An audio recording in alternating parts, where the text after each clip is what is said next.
Welcome to Tao Living, the Art of Living podcast with your host, Lou Corletto, where you will be supported to remember that you are the driver and not the vehicle, so that you can walk your life in trust. Welcome to the Tao Living podcast, the Art of Living with your host, Lou Corletto. I am immensely grateful to have our next guest speaker on, Mr. Wade Randolph. Wade Randolph is the CEO of Randolph Unlimited Professional Speaking and Training Company.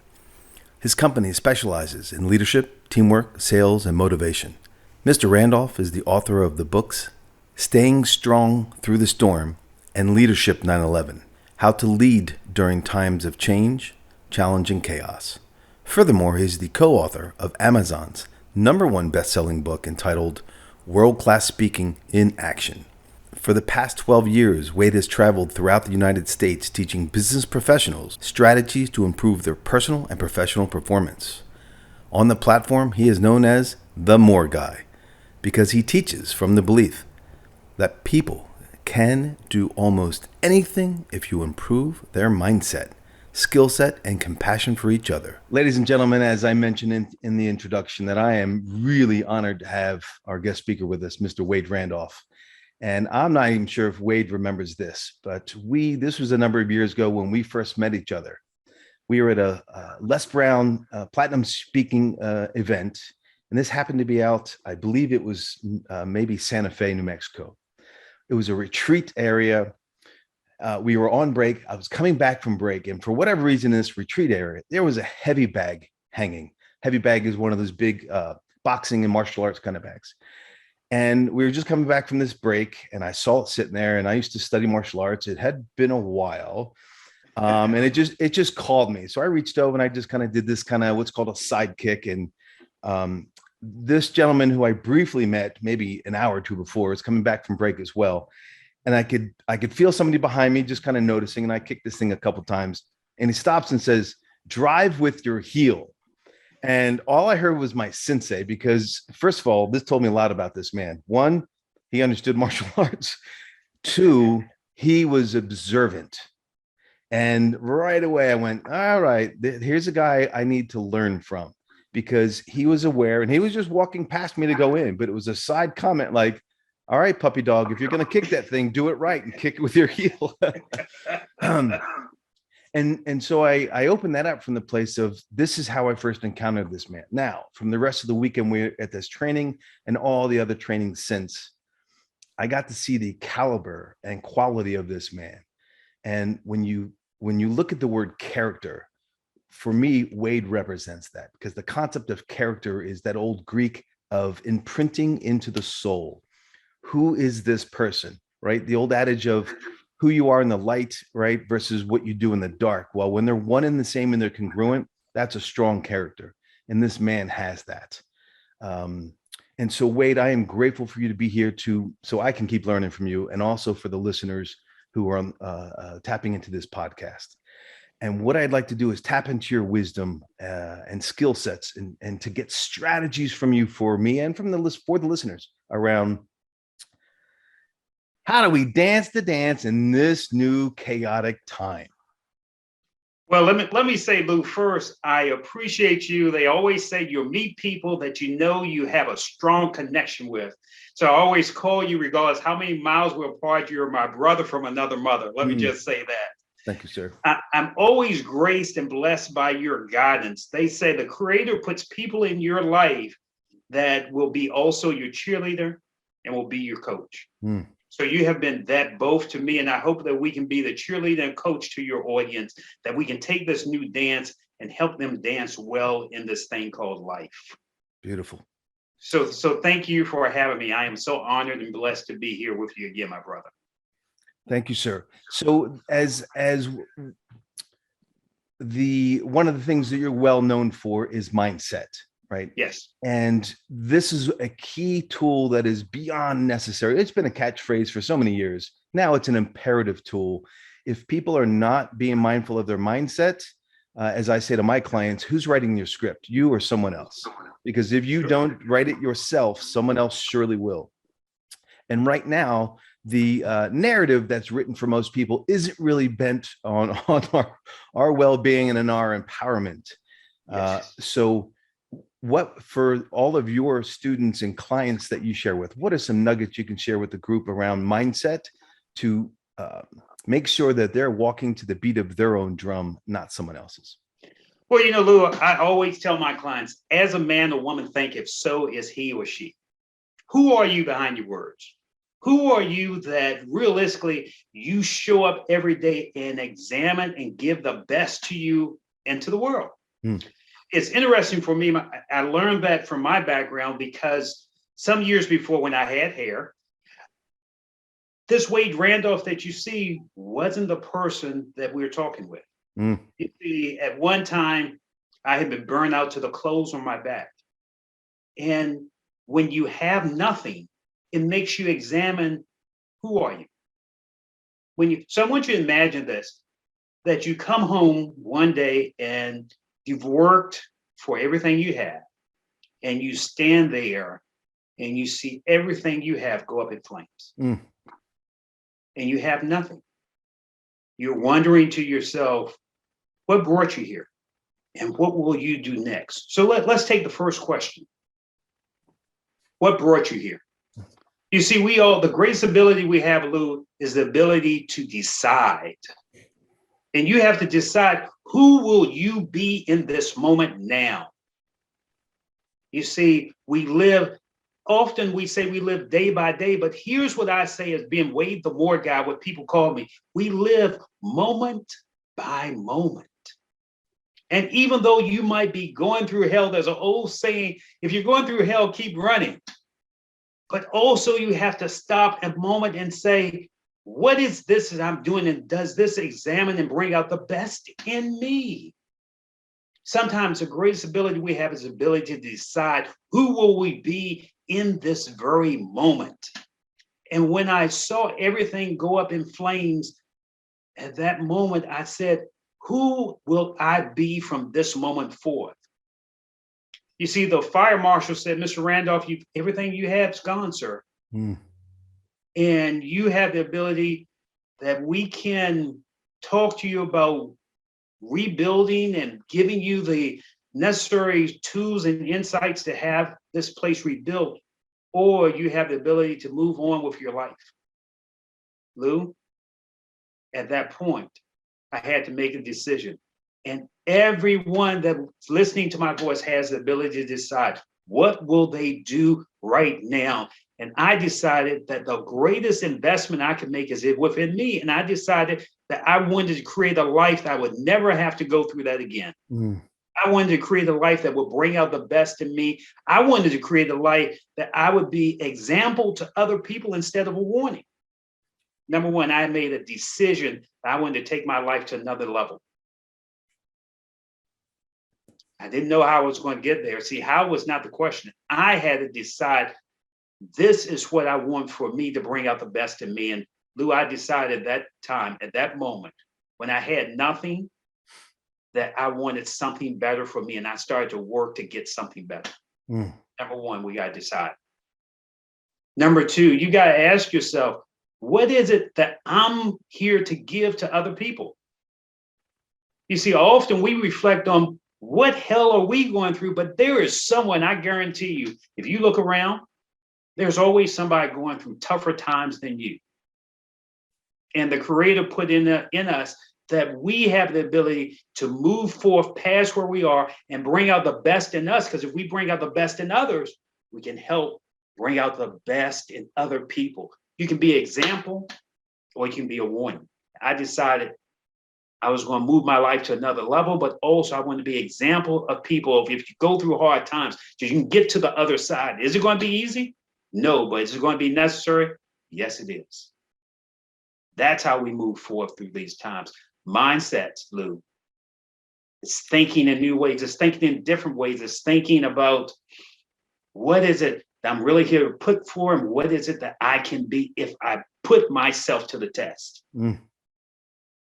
That's what I said. So decide and then ask, what am I here to be of service, right? Yes. The old Service is the rent we pay for the space we take up on earth, right? Yeah, you remember what that's what, again, regardless how far we are away, we remember what we learned. Service is the rent that we pay for our time here on earth. Nelson Mandela, they asked Mr. Mandela after 27 years of being in prison, they said, how did you know you could make it? How did you know that each morning that you look through those bars, that there will be this time to come that will set you apart, that you would be the president? And he said, I knew I could make it because I always said, I look to be of service to my people. I look to be an example of what they could go through and where we could raise this country up to. Service, Lou. Service is the rent that we pay for our time on earth.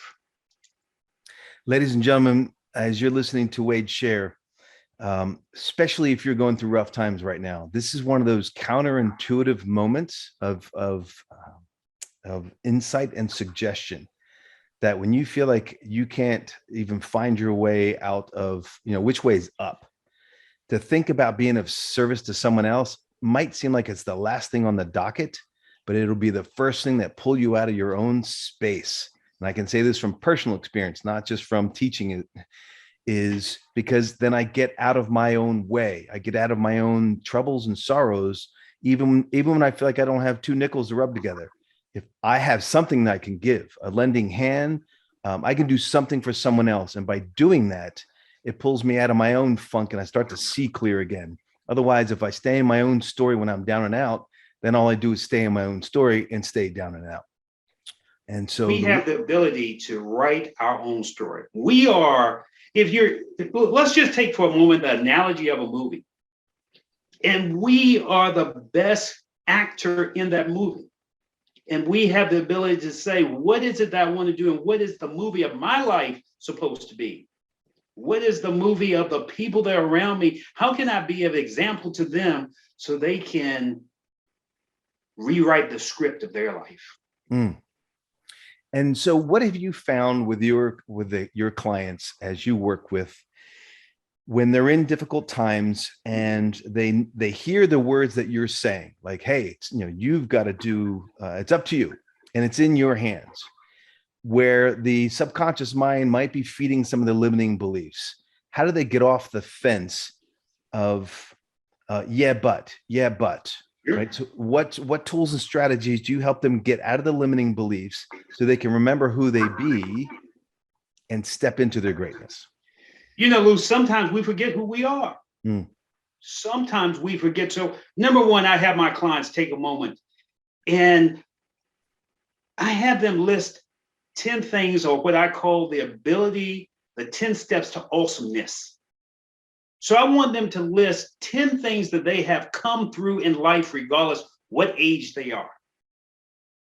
What things have you overcome? For me, I'm a project kid, Lou. I have no problem saying that. I'm a kid, 2112 Red Street. I grew up in the projects. People would say, you'll never be anything. I had a young lady to write in my yearbook. You think when you're going to graduate and going to get out of school, I said, here, sign my yearbook. And she wrote in there some words that changed my life. She said, you'll never be anything. And by probably the time you're grown, you'll be dead. Oof. And Lou, I have fought this Wade Randolph that you hear. I have fought to make sure that my greatest success is my greatest payback to her. So every time, Lou, I get up and I say, what can I do today that will be awesome? What have I overcome that was awesome? I've started a business. I've been able to speak throughout the United States and internationally. I've been able to help people. Sometimes we got to sit down and remember what we've been through, because that empowers us to keep going. See, if there is power in the present, it gives us possibility in the future. But people forget what they've been over and they become stuck. They become hit. They become stuck in a point of life that they see no way. And sometimes we got to remember and go back and look at what we've been over to give us the strength to keep going. Beautiful. Yes. So remember, ladies and gentlemen, you are not your circumstances, right? Those are there and they're not. Remember, life happens for us and not to us. Yes. So the experiences that we've bumped into do not define us unless you let them define you, but they can refine us to make us better. As Wade said, right? And I'm smiling from that place because I hadn't thought about this in quite a few decades.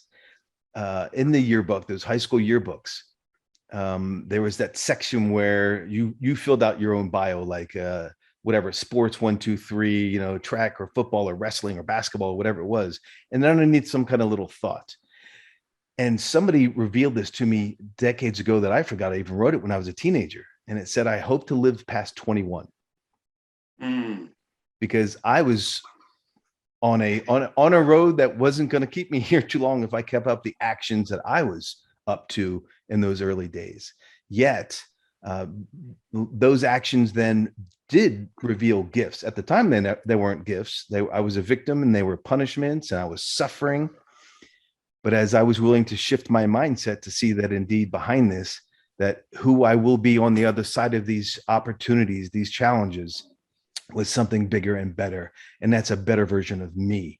And as you say, so now from that kid who wasn't going to make it to 21, who's now actually been on all 7 continents and over 55 countries, right? And I hear those things come out of my mouth. I'm going, who did that, right? And I'm like, whoa. Simply because of the willingness to not keep feeding into the lack and the BS story that was running in my mind about who I was. And so, ladies and gentlemen, if you happen to be in those moments right now, which a lot of the world is because of the paradigm that's, and I'm using this word paradigm, it's a conjugation of paradigm and narrative, right? Paradigm. Yes. And because of this new narrative out there, many people have lost their jobs, lost their businesses. Families are being ripped apart because of stories and politics and choices around healthcare. And it's really creating massive polarity. So for those that are listening, this is the time to dig in, to take a moment, right? Grab that pen and paper and write down those 10 steps to awesomeness. Remember, I call it something different. It's same as what Wade does, but I call it the evidence box. Because when we're getting our butt handed to us, we often forget who we are, as Wade's talking about. Remember who you be, what you've been through, what you've already succeeded on the other side of, what you've survived and thrived from. If you're on the planet, you've definitely had your butt handed to you. And if you're still on the planet and you're listening to this, that means you're on the other side of it. That means you have evidence that you have succeeded through challenging times. So you know you can do it. Here's just the next one. And who's on the other side of this next one? You at a higher level. Let's give the audience some guidelines, some parameters, if we can put around this. There are 4 stages to growth, professionally or personally. The first stage of things happen to me. That means you're more working in a victim mentality. Something's always happened. And realistically, when you stay there, you never see any growth. You never see any happiness, and you see things passing by you. Then you go to the second stage. Things happen by me. You're always working. You can make it, but it burns you out, and you're wondering, what's my next level? But you're always pushing. Then there's the third stage. Things happen for me.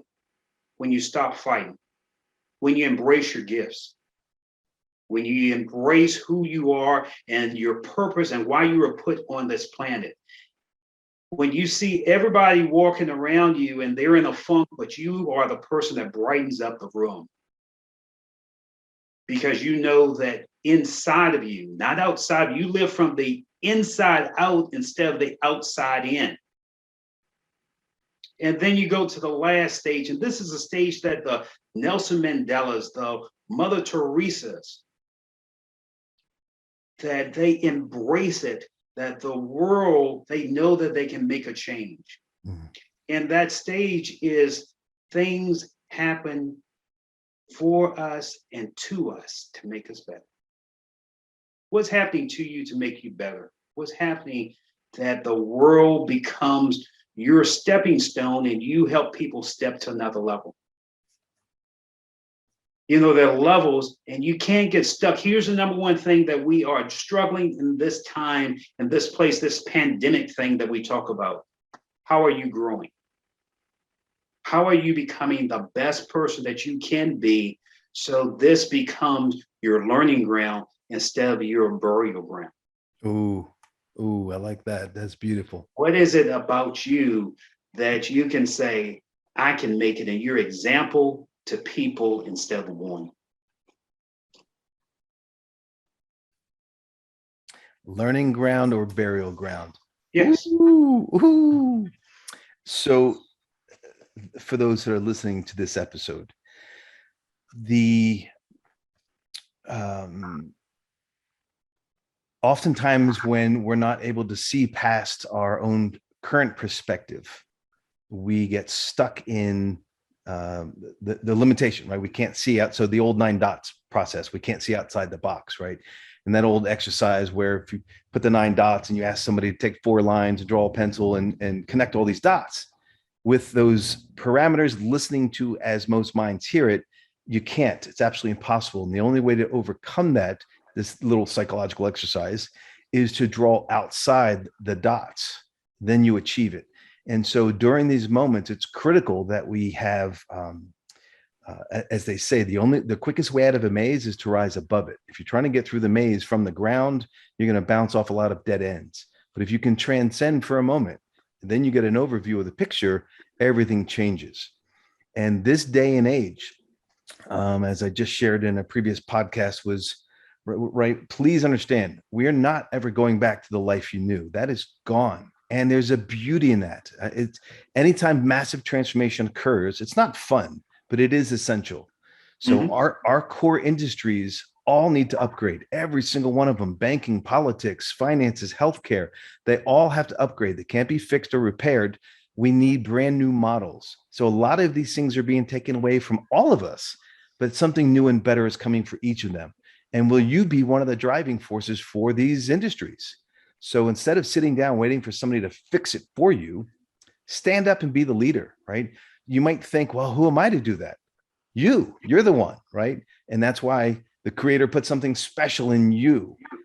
And it requires you to stand up so you can lead in that perspective. So maybe on that note, let's talk about leadership for a moment, because now more than ever before, we need people that are willing to stand up and say, I'll take the charge. I'll take the lead. You see, a leader is born when there's challenges where most people run. One person that you may be having challenges at home. You might be having challenges at work. You might just be having challenges and you're wondering, how do I get through it? But we talked about mindset.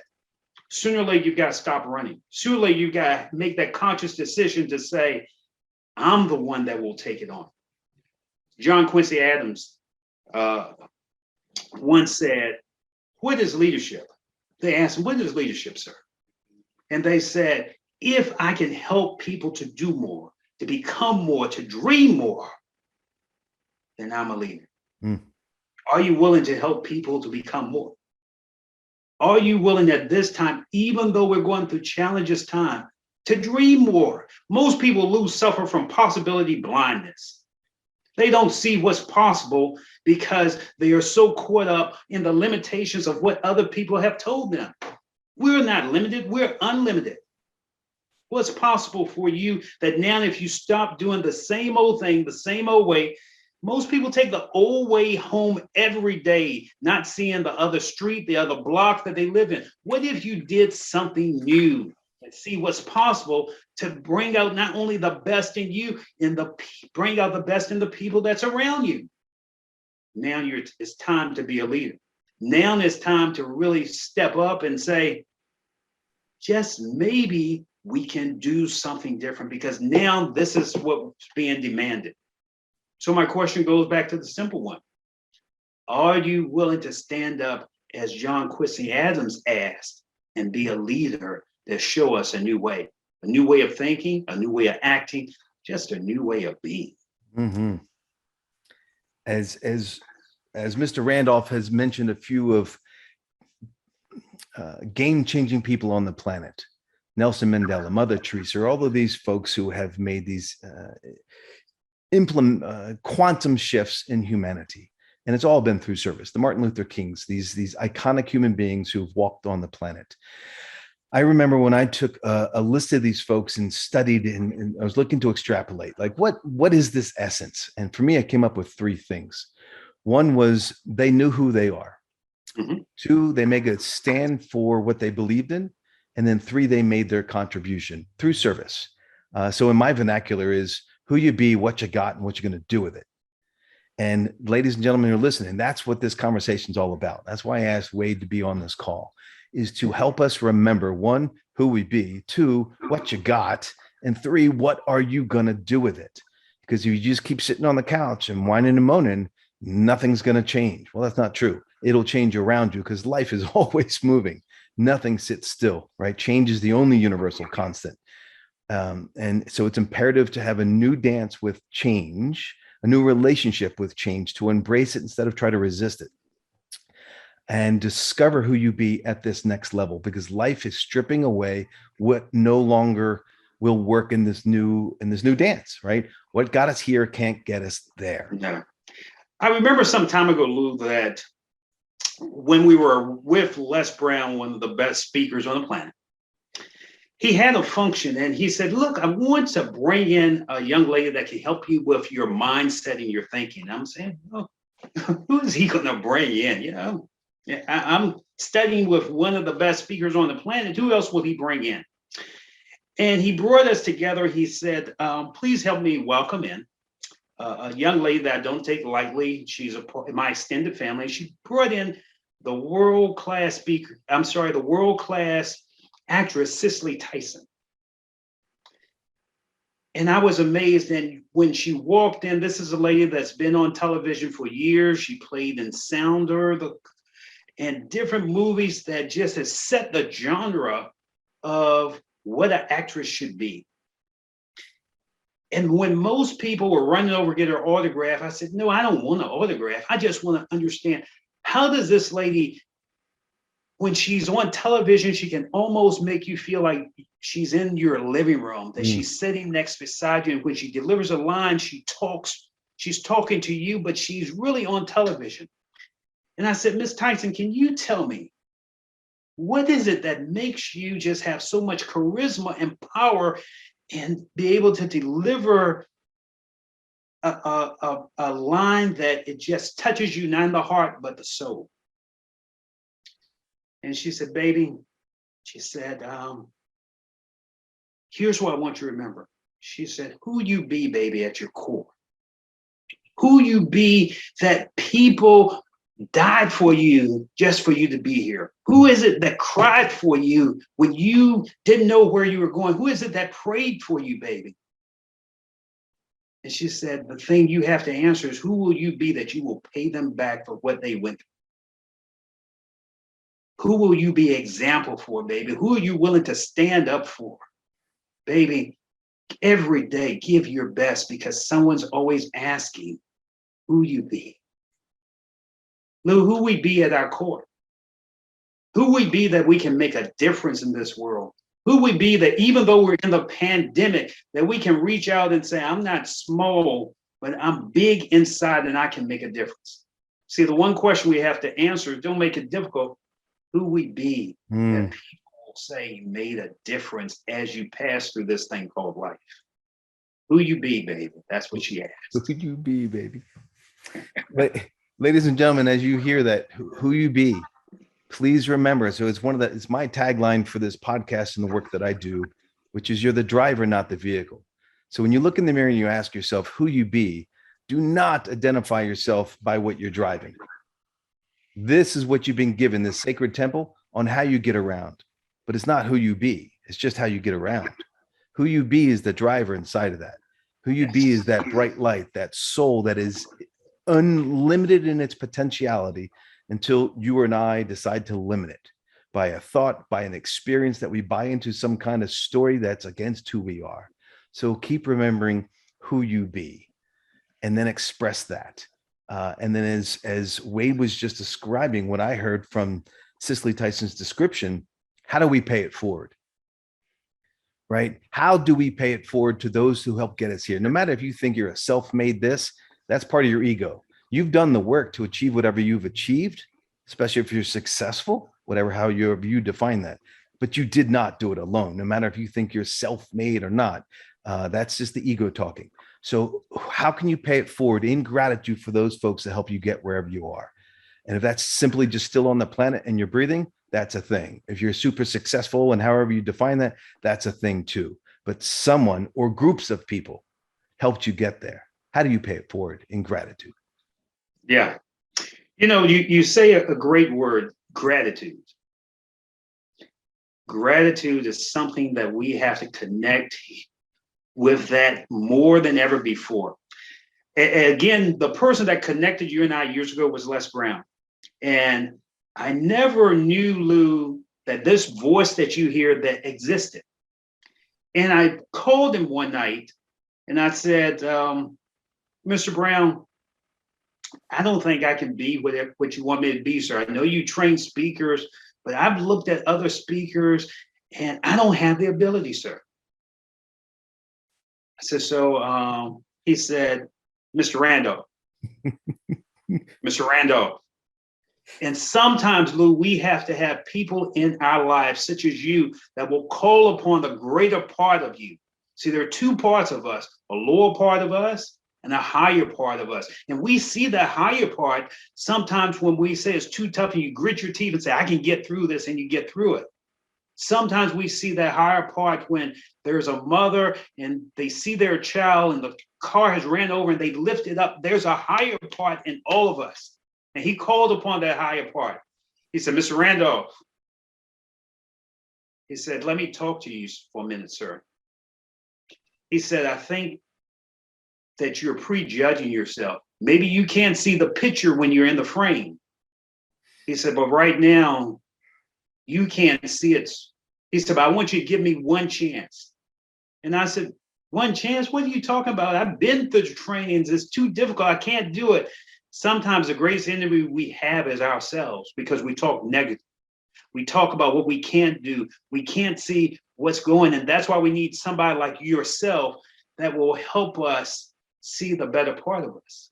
He said, Mr. Randolph, he said, if you just commit yourself to 12 months working with me, I will introduce you to someone you've never met. And I'm like, what are you talking about? He said, 12 months, just give me 12 months and I'll introduce you to somebody you've never met and you'll be amazed. I said, I don't know what you're talking about. He said, yes, commit yourself to growing for 12 months, for reading the books, for studying, for doing what I tell you for 12 months, for working on yourself like you've never before.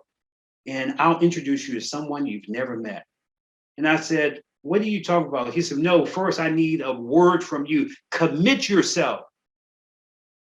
Will you commit for 12 months? I said, okay, I'm in. I'll give you 12 months. I said, who are you going to introduce me to? He said, I'll introduce you to a part of yourself you've never known. Lou, I stayed committed for 12 months. This voice that you hear, I never knew existed. Mm-hmm. That I've had the pleasure to speak in London, England. I'm a guy from the projects. I never knew I could do that. I've spoken to people with PhDs. I've even spoken to people that have lost their homes and they've seen a better vision of themselves. I never knew I could do that. Here's why I'm saying that.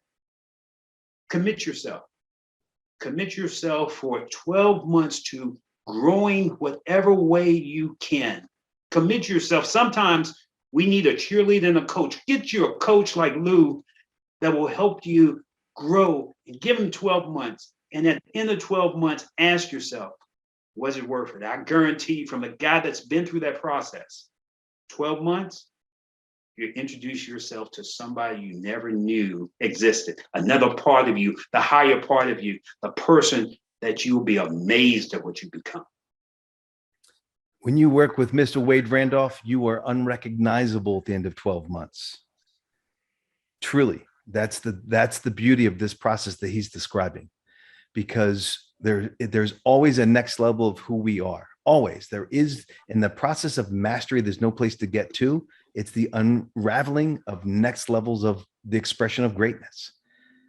And well, I have to humble myself. You guys did this from being around people like you, from Alec McDougall, Dwight Pleasure. Sometimes you have to get around people that make you uncomfortable, that will demand another level of you. Oh, 100%. So thank you. You just segued me right into there. I love the way you just described this. So let's unpack this a bit. Sure. Who do at least I remember you did this, which was, who do you count in? Who do you count out? Let's get that clean, because in this day and age, I call it managing your environment. So let's open that door and help folks. Well, let's do that. Lou, I remember I had decided to write my first book called Staying Strong Through the Storm. And I got a call from my, I will just say, a family member. And they said, "What are you doing?" I said, "I'm working on a book and I hope it can help people." And he said, "What? You're working on a book? Come on, man, give me a break. Who's going to read your book? Why don't we just go fish? Man, who's going to read your book?" And I thought about that, and I said, he's probably right. And I put the book down. Mm-hmm. I stopped. Sometimes there will be voices in your life that will pull you down instead of pushing you up.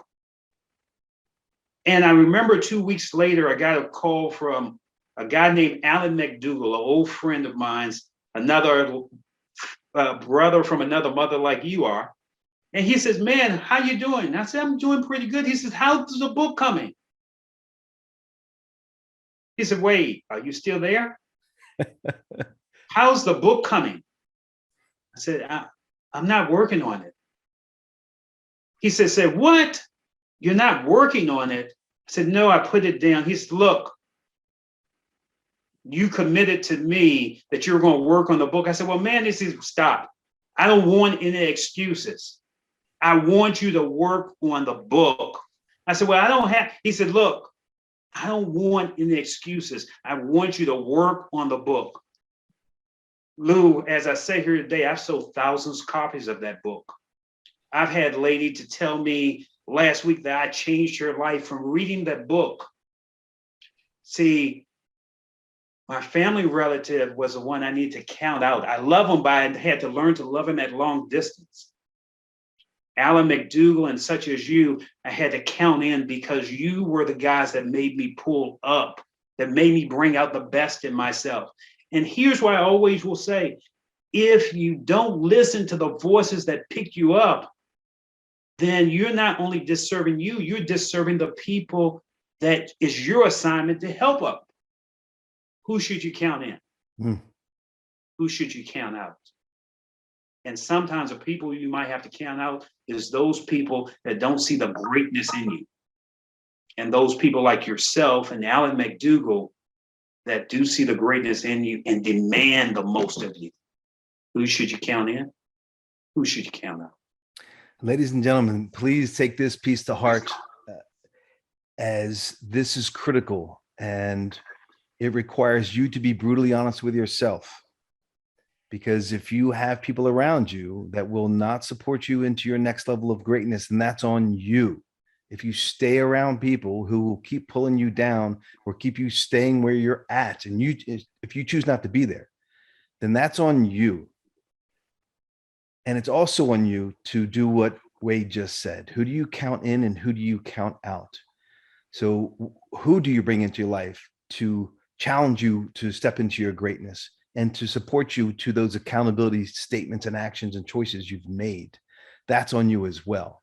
So you can play victim and blame the world and blame the people around you, or you can become the victor of your own life and choose to be around those people who will catapult you into the next expression of who you are. And the world's waiting on that. We need that part of you. Yes. And you say it so elegantly, my friend. Either you decide if you're going to be a victim or you're going to be the victor. And they say tough times never last, but tough people do.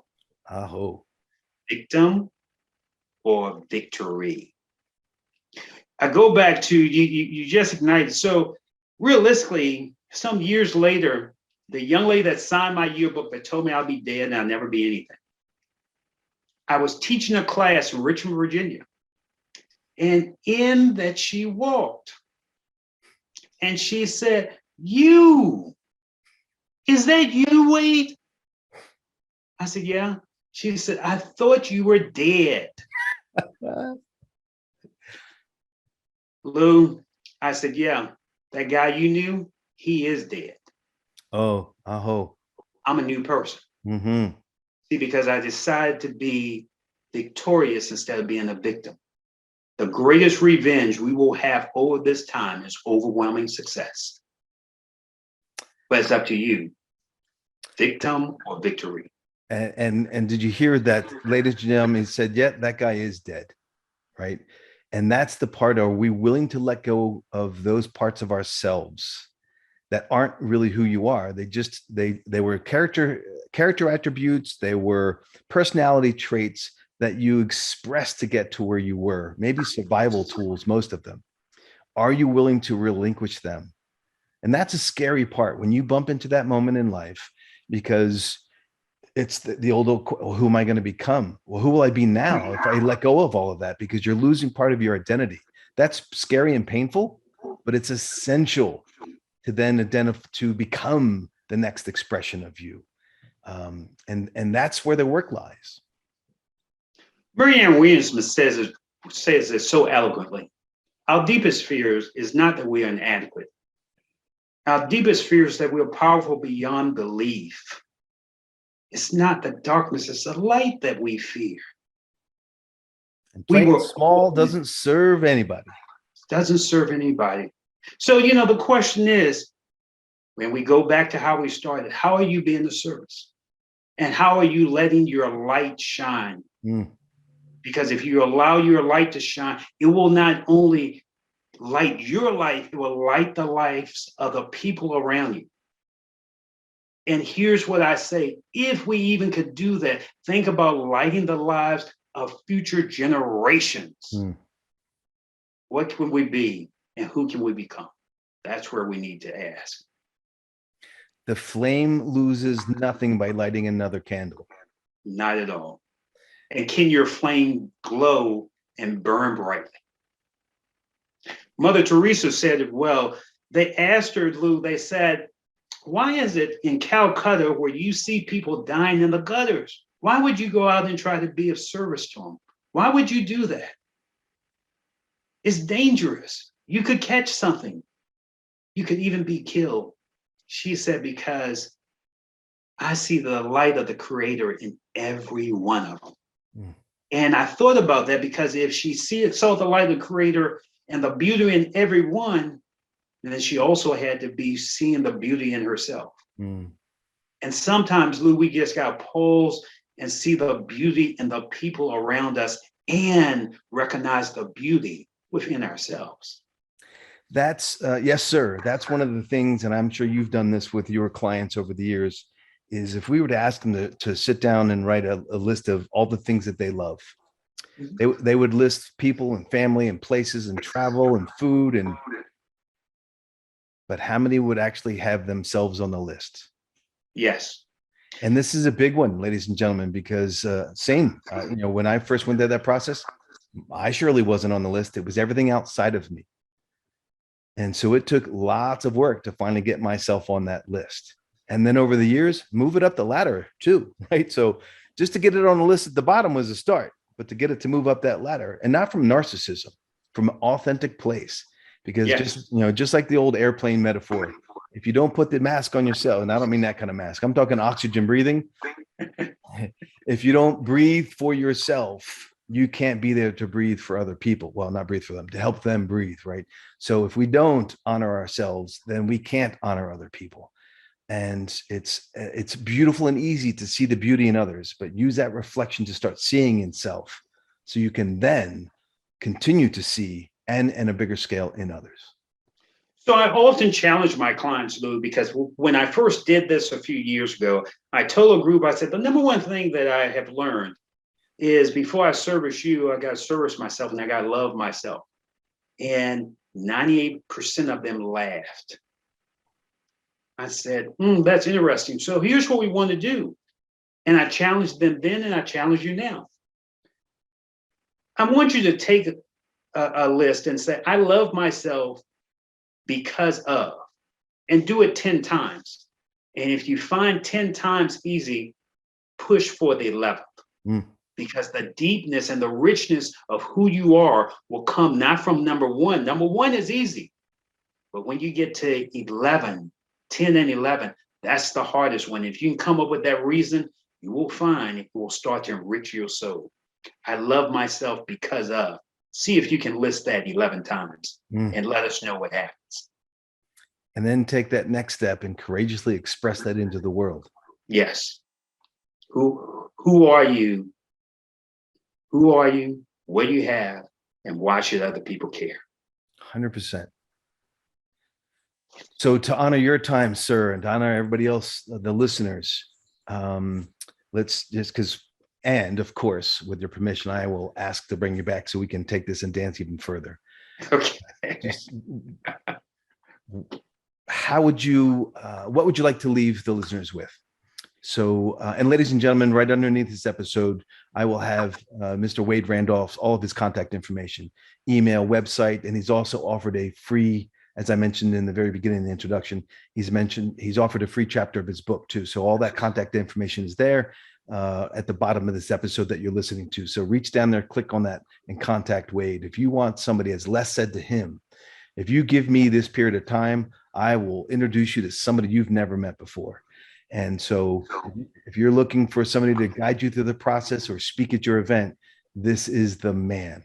That's why they call him the more guy, because he can show you how to be more of who you are and to express that greatness in the world. Well, I appreciate that, my brother. First, let me say I appreciate you, because we need more voices in the world that's willing to make a difference, to let us know that there's hope for the future, but it depends upon if you're willing to reach for it and grab for it. I always leave my clients with this. They call me Wade the More Guy because there's always more in you. The Creator has given us more of possibility of what we can do and more potential. And there's always more that we can do. I got that name from you guys, Lou, and I've embraced it and ran with it for over 20 years. But as you guys introduced me to, I always tell my audience that 3 types of people in this world: people that make things happen, people that watch things happen, and the people that will wonder what happened. What type of person will you be? So Lou, thank you for your time. Thank you for this platform. And thank you for being you. Honor and privilege, my brother. Love and blessings. And thank you for who you be and what you keep bringing to the world and to my life. Ladies and gentlemen, thank you for tuning in to the Tao Living Podcast, The Art of Living, Who You Be. Ciao. Thank you for tuning in to the Tao Living Podcast, The Art of Living. Now go to loucorletto.com, LOUCORLETO.com, to receive your free training, the operator's manual for your vehicle. See, when you buy a phone, you get a manual. When you buy a car, you get a manual. When you entered your body, no manual. Let me teach you how it's really designed to work. Also, help me help others and share this podcast far and wide. And subscribe so you don't miss a single episode. Until next time, abundant blessings.